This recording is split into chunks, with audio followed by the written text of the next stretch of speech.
a curve. We are moving on to the next main idea. So calculus has three big ideas. The first one is limits. We have learned limits. How do we feel about limits? It's kind of like a y-coordinate or maybe a slope, depending on the context. So if you're talking about the limits of functions and you're talking about y-coordinates, if you're talking about the limits of slopes, then your answer is a slope. But it's the idea that we look maybe for something that we can't evaluate is kind of the idea of limits. The second big idea of calculus is derivatives. How do we feel about derivatives? It's an instantaneous rate of change. It's the slope at a point. At this point, we should have a lot of synonyms for derivatives. Okay, and now we are moving into antiderivatives. We're looking into how to undo derivatives, which is the third big idea of calculus. And so that's a good time. So area under a curve is what we're doing next, and we're going to start to unpack that, and it's going to kind of feel the way derivatives did at first, where it's kind of like you can't quite get a grasp on it, and then you start to like peel back the layers of an onion, and it starts to like make sense a little bit at a time. Okay, so we're finding rectangular approximations. Rectangular approximations are also known, you're going to write this really big, they are also known as Riemann sums. So they'll refer to them that way, Riemann sums. I don't know who Riemann is or why he got to have these named after him or why he cared, but apparently he did. So Riemann sums. They're named after him. Reagan, you can apparently take Nathan's seat if you want.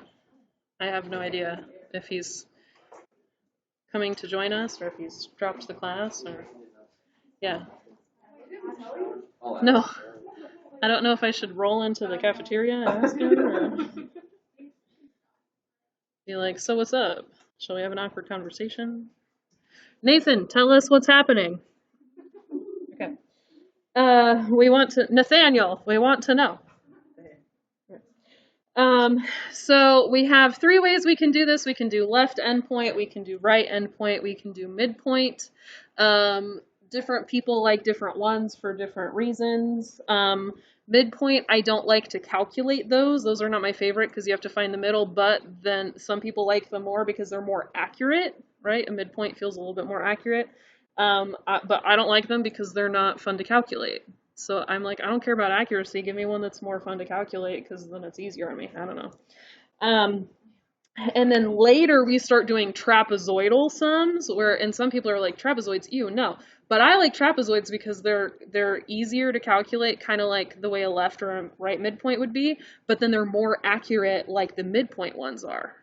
And so then it's like the best of both worlds, where they're like easier to calculate, but then they're also accurate. So trapezoid sums are like, yes, when we get there, those are the nice ones. So anyway, all right, left midpoint, they're telling us that we are doing the interval from 1 to 6. They're telling us that we're going to break this up into 6 rectangles.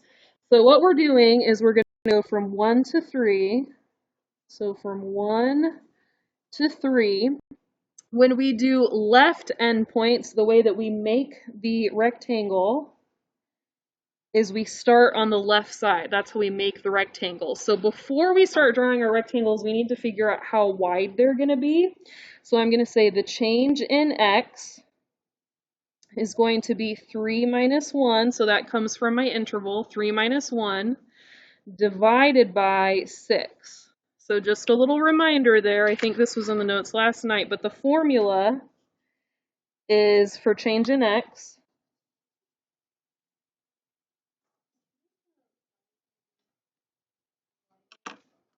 Let me just, if I zoom in, it will make it so you can see it better too.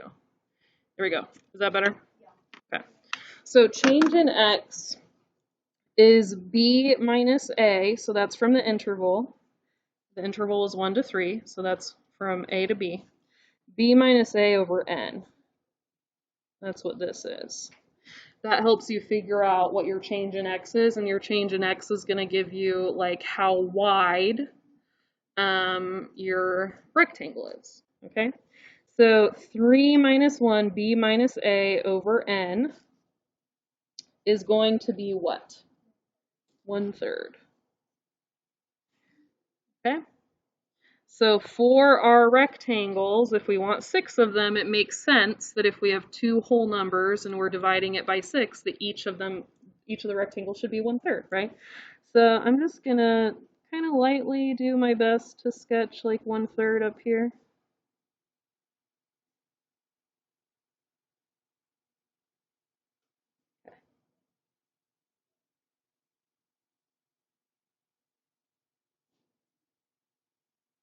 Okay, so when you do left endpoints, what you do with the rectangle is you sketch it over like that.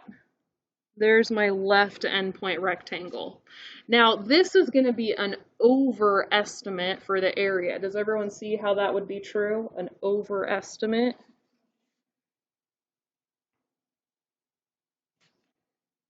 And then there's the next one.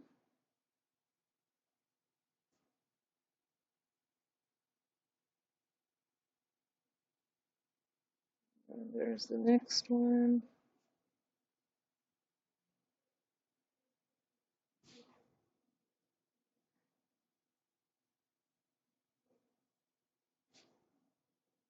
You guys see why I printed the notes for you?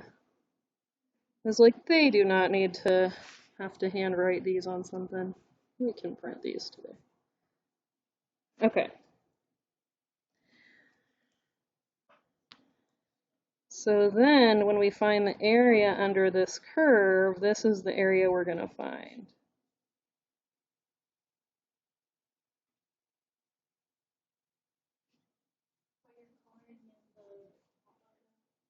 Uh-huh. Uh-huh. Yep. Because when you find these, when you do left endpoints, and your curve has a downward slope like that, it ends up being an overestimate, and that's important to know.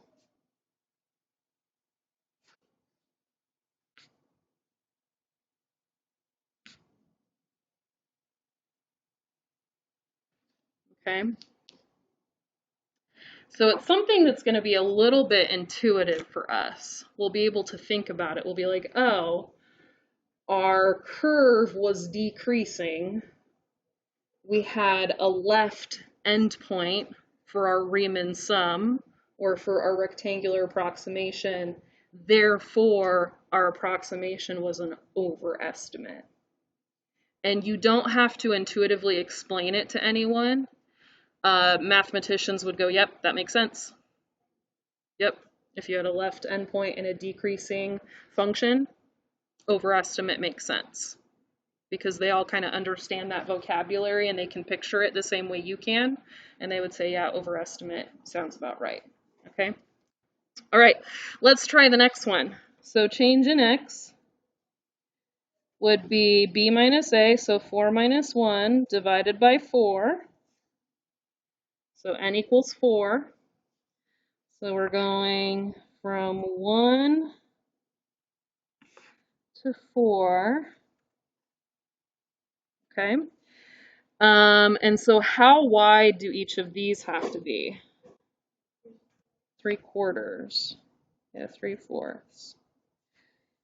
So I'm going to divide all of them into fourths. And then I'll just count 3 and draw that line up taller. 1, 2, 3, draw that line up taller. 1, 2, 3, draw that line up taller. So 3/4, 3/4, 3/4, 3/4, and I can see, yeah, that does divide it up into 4. So this time, if I want to make it a right endpoint, now this one's going to be hard for us to figure out, overestimate versus underestimate because it's not consistently increasing or consistently decreasing. So the graphs that are consistently doing one or the other, you can clearly tell if it's an overestimate or an underestimate. The graphs that switch, it's like, we could have a debate about it, and we wouldn't for sure know until we have more advanced math under our belts, and we could truly say what the area under the curve is. So for this one, we're not really going to make a conclusion about what type of estimate it is. So here is my first rectangle. I'm going to the right endpoint. So my first rectangle is definitely an overestimate. There's my first rectangle.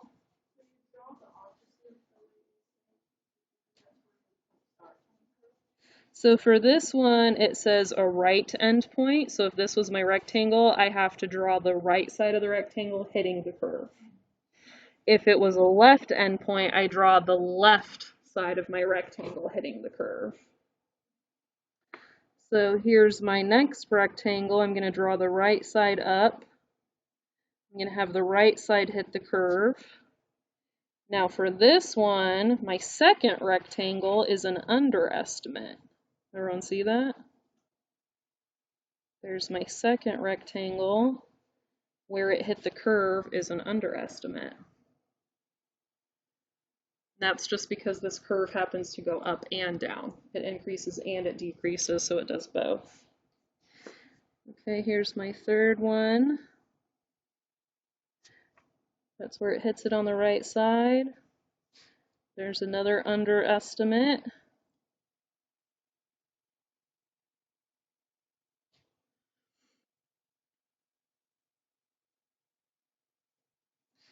And then my last one, here's my right endpoint.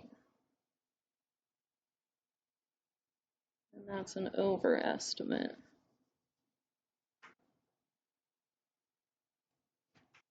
So right endpoints and left endpoints do not give you the same estimates. They give you different estimates. Okay, how do your brains feel? Good? Okay, now midpoint, you're going to draw the triangles again, but you're going to find where the middle of the rectangle hits the curve. So not the left side, not the right side, the middle, okay? So, and that's, I think the midpoint is the trickiest one of all. It's the one that messes with my brain the most. So we're going to figure out how wide these different intervals need to be. So we're going to do change in x. So 4 minus 2 divided by 3. So how wide do those intervals need to be? 2/3. But it's not the left side of the interval, it's not the right side of the interval, it's the middle of the interval that has to hit, okay? So we're going from 2 to 4. Okay, we're going to do thirds again. So there's thirds, there's thirds, 2/3. But the trick is that the middle of the interval has to be where we're going to hit the curve. So I have to think about, here's the middle of the interval. You guys see that? So here's my 2/3. Here's the middle hits it right about here. There's my rectangle. Does everyone see that? Mm-hmm. Yeah. Yeah.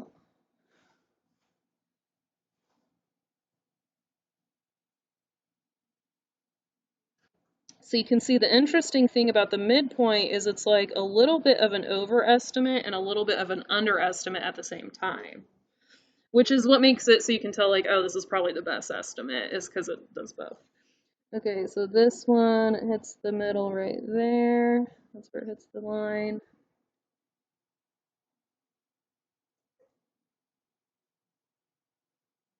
That one's just an underestimate. Okay, this one.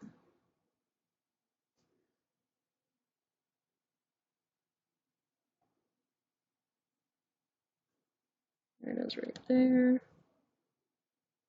Again, we've got an overestimate and an underestimate for this last one.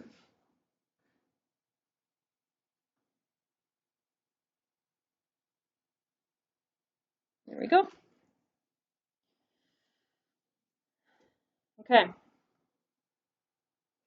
How are your brains? Brains are good? Okay.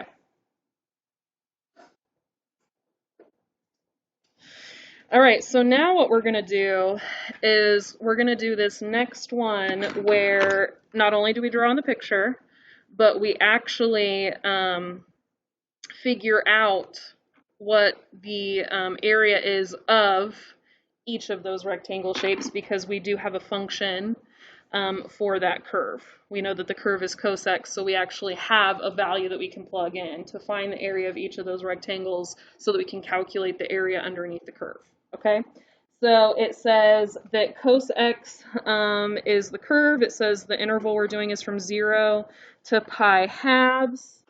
So we're calculating, and whenever we calculate the area under the curve, we're always doing under the curve from the positive x-axis. Okay, so we're always going above the x-axis. So I'm not doing from 0 to pi halves. I'm not doing like this whole thing right here. I stop at the x-axis right there. Does that make sense? Okay, so that's whenever they say to find the area underneath the curve, that's what they mean.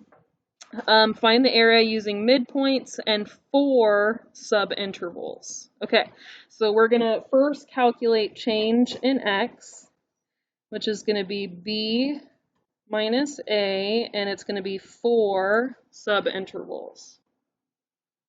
Okay. So we have pi halves minus 0 divided by 4, and so how wide is each subinterval? Pi 8. Okay. So we've got this whole shape right here. They are dividing it into 4, so that means they're each 1/8 wide. So this is pi 8ths. 1 pi 8ths, 2 pi 8ths, which is pi 4ths, 3 pi 8ths, and then 4 pi 8ths, which is pi halves.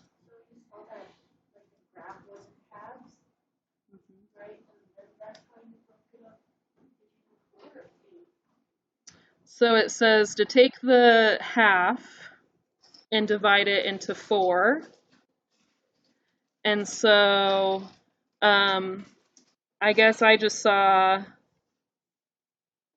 knew fractions well enough to know it was 8ths. Uh-huh. Uh-huh. Okay, now what did it say as far as right, left, or midpoint? What did it say? Okay, so we have to do even more dividing, don't we? Okay. So we're going to go ahead and start figuring out what we should be plugging in to find these numbers, because we're not going to plug in pi 8ths, are we? What should we be plugging in? Pi 16ths. So right in the middle of this, the midpoint is pi over 16. Okay. So if I want to count, I could say 1/16, 2/16. Are we comfortable with that? Okay, what would this be?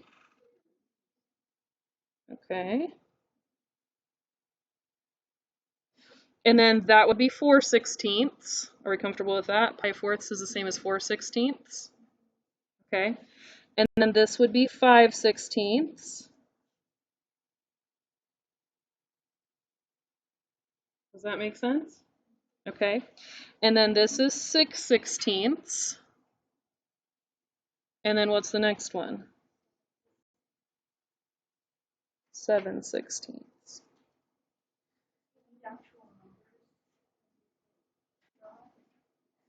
Well, we can draw it without having actual numbers, but I'll show you in a second you'll see picture perspective what we need here.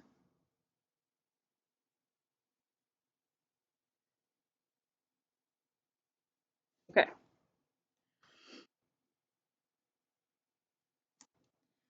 So the notation that we use for this is we say midpoint and we're getting 4 rectangles. You guys agree with that? Midpoint, we got 4 rectangles. Okay. What is the width of each rectangle? Pi-eighths. Okay, so we're going to say pi-eighths times the height plus pi-eighths times the height plus pi-eighths times the height plus pi-eighths times the height. That's what we're about to do. We're going to do it 4 times. Okay? For the very tallest rectangle, we have a width of pi-eighths, and the height is the curve. The curve is cos, and the curve is cos right here. Cos evaluated at this x value. What is this x value right here? Cos of pi/16. So that's why we needed those values. Does that make sense? So for the first rectangle, we have a width of pi-eighths and a height of cos of pi/16. Does that make sense? So cos pi/16. That's the first rectangle.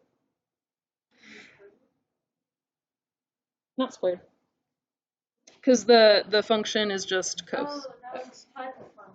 That was, yeah, because before we were doing a parabola, which was x squared.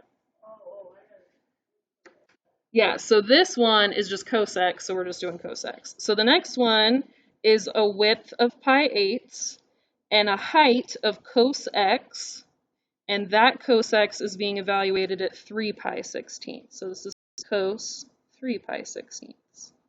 That's the second one. Does that make sense? And then the third one is a width of pi-eighths and a height of the function, which is cos. And the cos here is being evaluated at the midpoint, 5 pi/16. Cos 5 pi/16.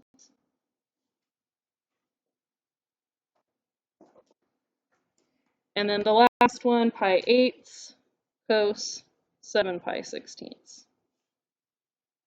Does that make sense? Okay, so what they do is they say, oh, all the widths are the same. Let's take a GCF out of pi-eighths. Does that make sense? So they say, okay, take a GCF out pi-eighths, and then all you have to type in is cos of pi/16 plus cos 3 pi/16 plus cos 5 pi/16 plus cos 7 pi/16. And this is what my 7 pi/16 does not look right. And this is what they always do with, they call this rectangular approximation, because it is less tedious, it is easier to type in. Okay? All right, so let's grab our calculators. Let's make sure that they are in radians, because those were all pi's. Let's get this typed in.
No, you just make sure that when you're typing in these, your calculator puts parentheses around all these.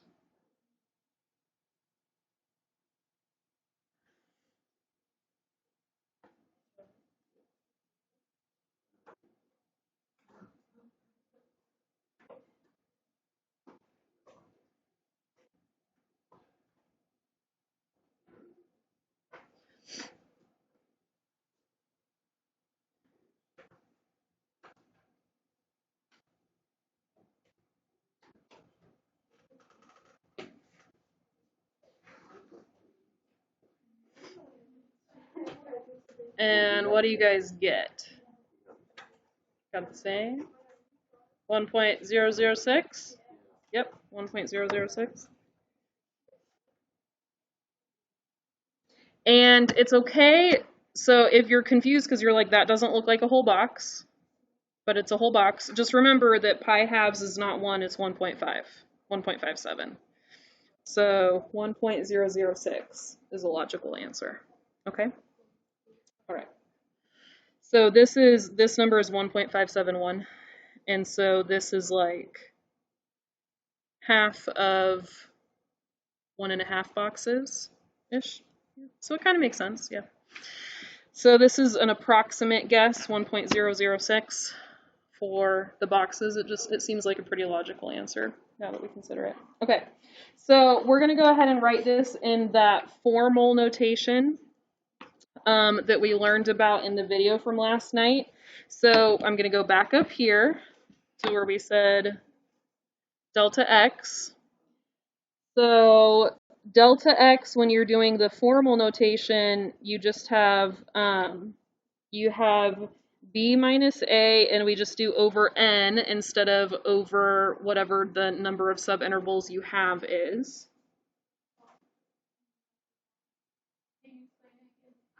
Yep. Yeah. So I'm going to walk you through it. So we start with this, so we say n because when you do the notation to give you the like true area under the curve, you have n going to infinity.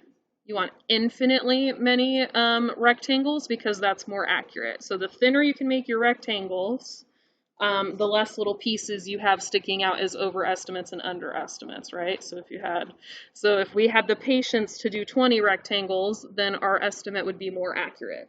If we had the patience to do 50 rectangles, our estimate would be even more accurate. If we had the patience to do 100, so the more rectangles you had, the better your estimate would be. We are always bound between what is efficient versus what is accurate. So when we do 4, it's more efficient, but it's less accurate. Does that make sense? Okay. So when we write this as n, we're going to have n go to infinity. Infinitely many rectangles is the most accurate you could get, as if you had infinity of these.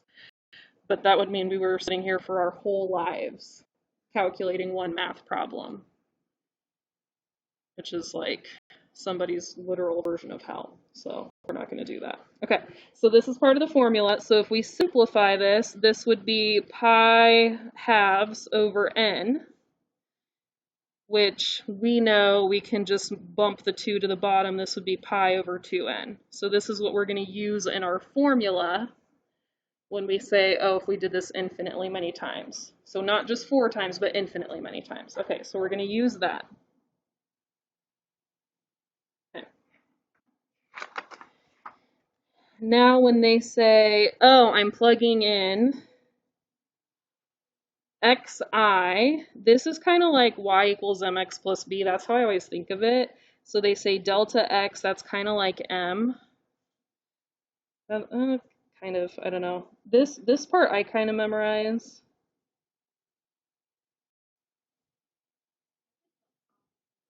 The I is saying it's a notation thing, and I'll show you. Go ahead and circle this. We're going to use this at the bottom. So go ahead and draw an arrow. And this is kind of a memorized thing. So the I and the N have to do with the formal notation. So we're going to say the limit as N goes to infinity. And we're going to say pi over 2N.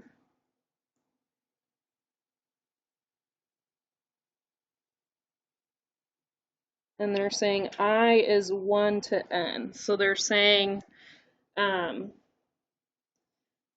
you're starting at plugging in 1, so having one rectangle up to infinitely many rectangles. Does that make sense?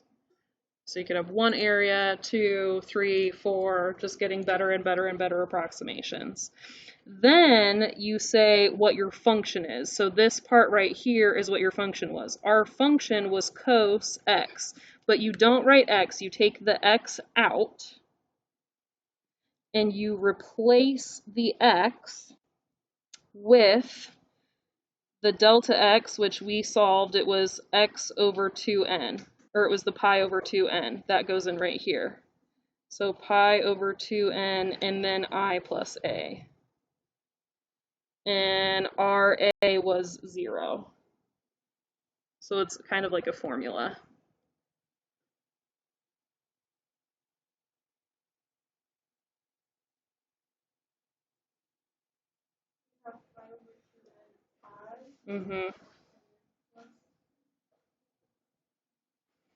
So we had, the reason you have an I here is because you could, you know how we had an 8 on the bottom?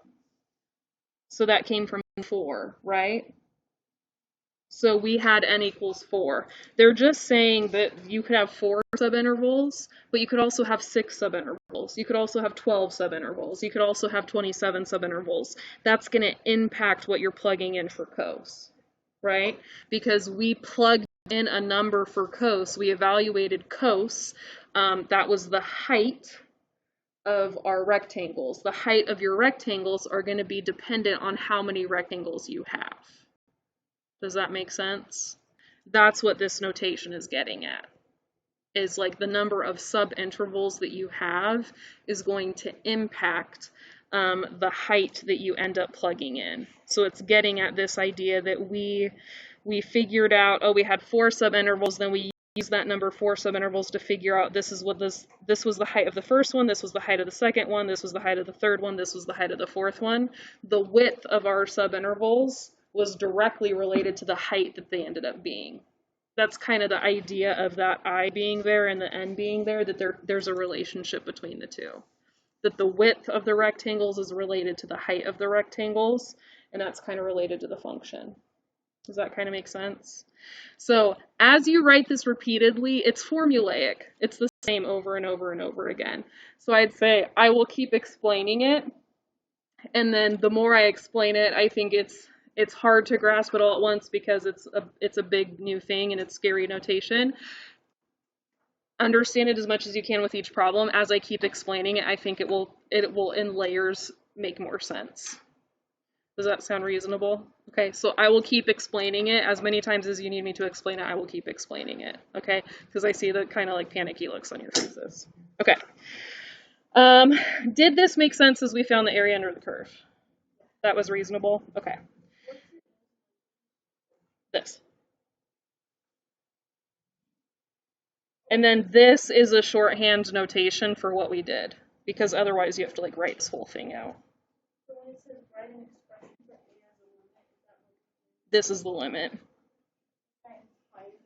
Mm-hmm. Yeah. Yeah. Okay. All right. Let's look at, can somebody look at the board and tell me when class gets out today, since it's cats, we have a little bit more time.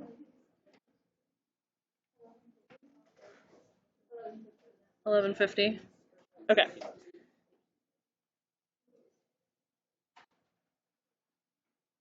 Should be 11:50. Is that right? Yeah. Okay. So let's look at this one. So this one's nice because it says right endpoints, not midpoints. So this function's a little bit easier. And I'm going to teach you guys a calculator trick with this one. So it says the interval from -1 to 2. So again, we're still doing from the curve to the positive x-axis. It's just going to be the area underneath the curve this time. And whenever you do that, it just means the area is negative. Okay, so since we're going down, That means that the area that we're going to find is going to be negative because it's underneath the curve. So we're going from -1 to 2. We're going from right here to right here. They said using 6 subintervals. So let's kind of walk through the process again. We're going to say delta x is b minus a divided by 6.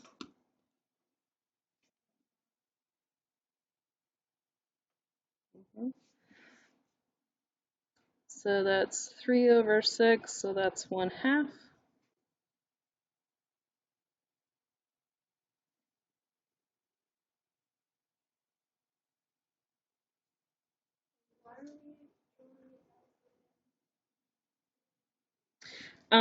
Whenever you find the area under the curve, you always go from the curve to the positive x-axis.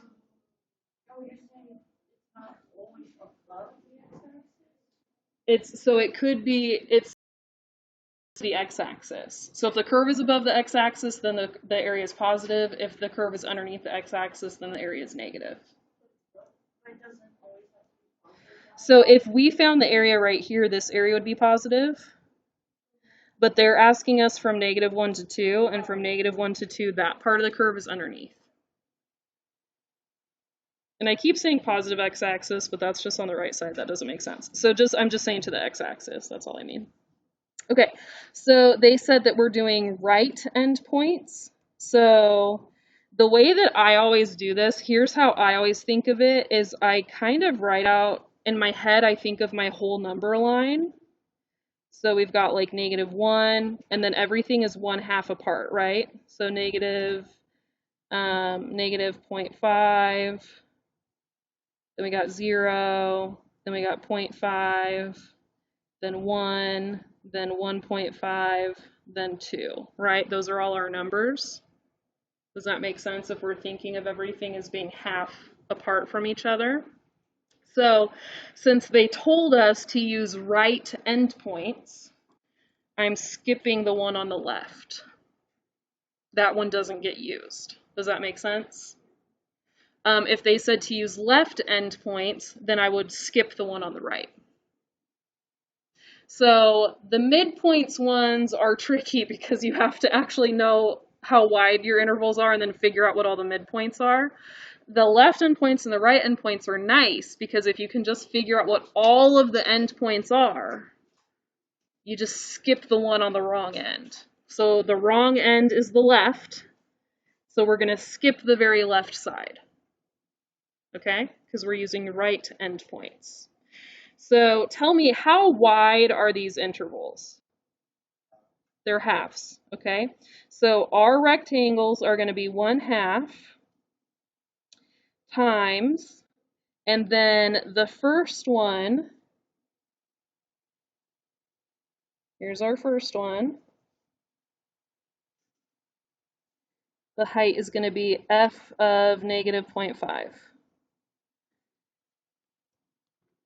I don't need all those parentheses. I write it like this. So my first rectangle is 1/2 wide times f of -0.5 tall. My next rectangle is 1/2 wide, f of 0 tall.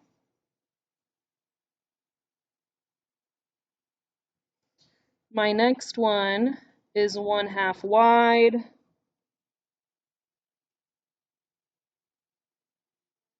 f of 0.5 tall. My next one is 1/2 wide, f of 1 tall. You guys see that?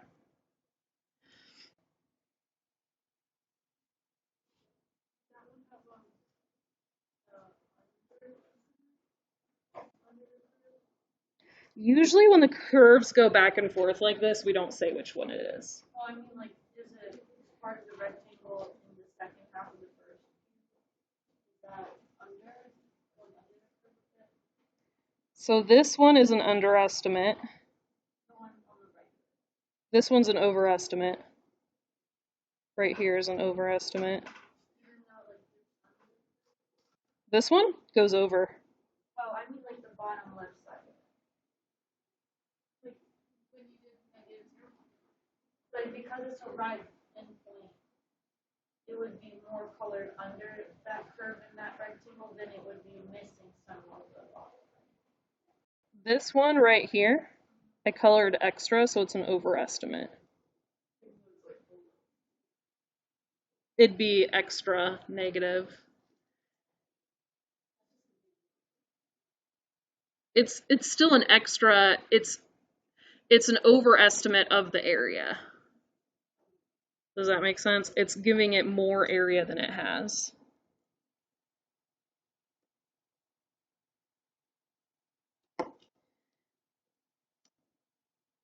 Okay, so see how we have it all written out?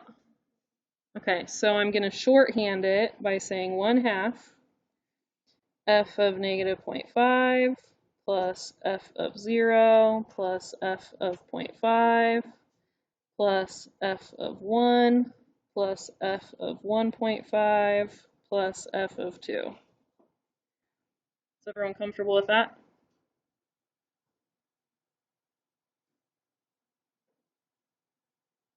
The shorthand, are we comfortable with the shorthand? Okay, now here's for the calculator trick. I need everyone to type this function into your y equals x to the third minus 3x squared plus 2x minus 1.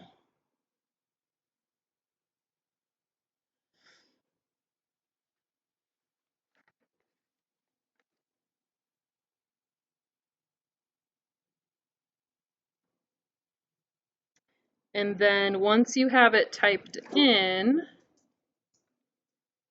you're going to hit second quit to get out of it. So we got it typed in, and then we're going to hit second quit to get out of it. Everyone got it? Okay. So we're going to do 1/2 parentheses. Now, we don't want to have to type in f of negative 0.5 because that was a whole, that's a whole function. So we just want to be able to we want to be able to literally type in f of negative 0.5 if we can. And the way that you do that, the way that you do that is you hit alpha trace. That's how you get this popped up, okay?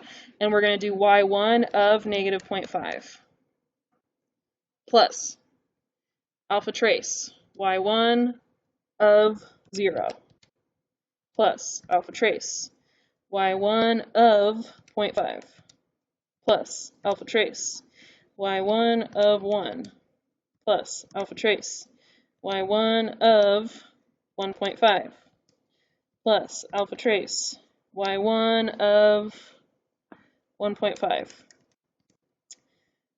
plus alpha trace y1 of 2.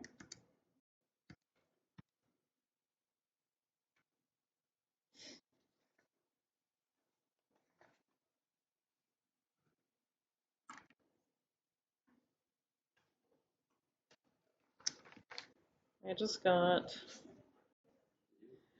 the wrong answer. Did anybody get it? No, it should be negative 3.9375. Did you guys get negative 3? What typo did I have? 2, 1.5, 1, 0.5, 0, negative 0.5.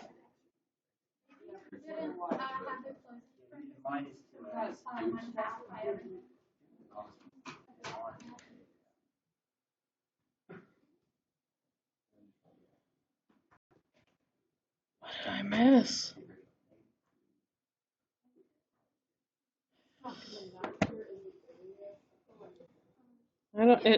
It should have worked.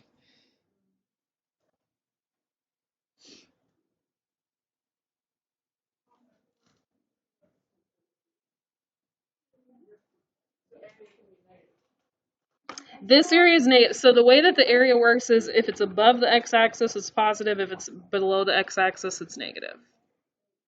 So in this case, the area is directional.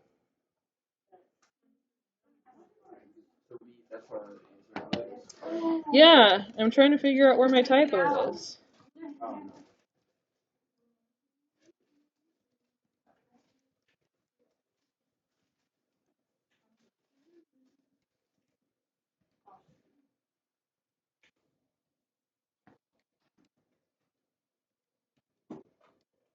Just going to do it real quick.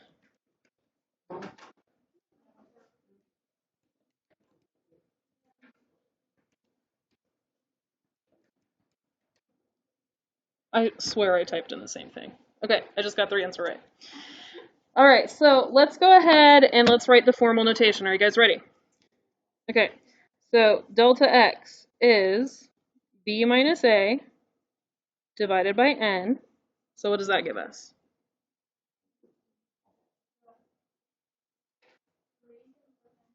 Okay.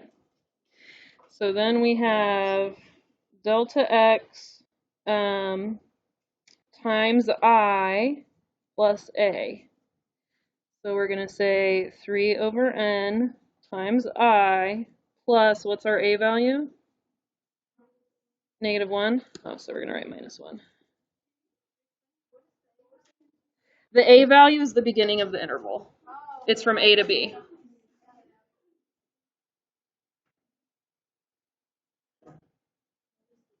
Okay, so now we write the limit as n goes to infinity of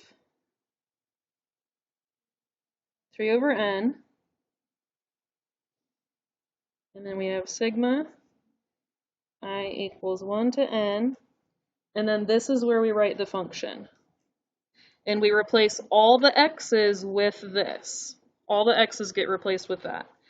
So we're going to say x to the third minus 3x squared plus 2x minus 1.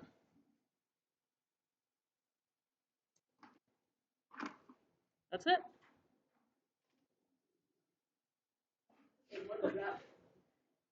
So this is the function.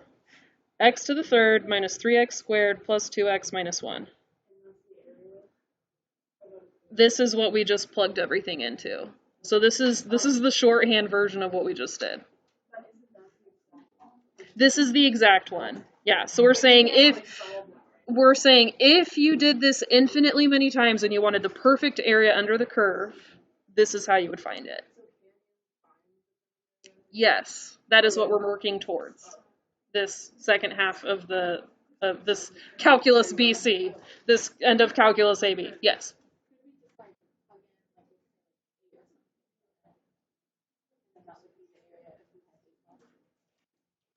That'd be the area if you had 8 subintervals. 8 rectangles. Huh?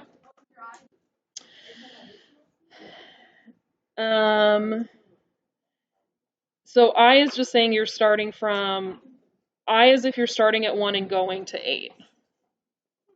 So this is just saying, this is, you always, I is like you're always starting at 1 and then going to something.